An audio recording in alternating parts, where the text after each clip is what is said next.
Messina Denaro, notorious Italian Mafia Boss Dies. Italian Mafia boss Matteo Messina Denaro, who was one of the country's most wanted men until his capture earlier this year, has died. The 61-year-old was thought to be a boss of the notorious Cosa Nostra Mafia and spent 30 years on the run before he was detained in January. He was being treated for cancer at the time of his arrest and was moved from prison to hospital last month.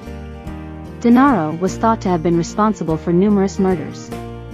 He was tried and sentenced to life in jail in absentia in 2002 for crimes including involvement in the 1992 killing of anti-mafia prosecutors Giovanni Falcone and Paolo Borsellino, and once boasted he could fill a cemetery with his victims.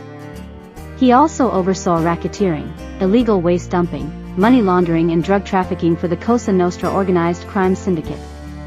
Although he had been a fugitive since 1993, Messina Denaro was thought to have still been issuing orders to his subordinates from various secret locations. According to local media, he fell into an irreversible coma on Friday at a hospital in the central Italian city of L'Aquila, after requesting that he be given no aggressive medical treatment. He had undergone surgery in recent months for issues to do with his cancer, but had reportedly not recovered following the latest operation. Alongside his crimes, Denaro was thought to be Cosa Nostra's last, secret keeper. Many informers and prosecutors believe he held all the information and the names of those involved in several of the most high-profile crimes by the Mafia. More than 100 members of the armed forces were involved in his arrest in January, which happened at a private clinic in Sicily's capital, Palermo, where he was receiving chemotherapy. For years, he had been a symbol of the state's inability to reach the upper echelons of the organized crime syndicates.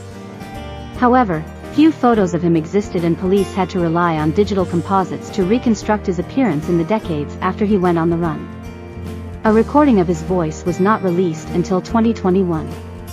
In September 2021, a Formula One fan from Liverpool was arrested at gunpoint in a restaurant in the Netherlands after being mistaken for Denaro.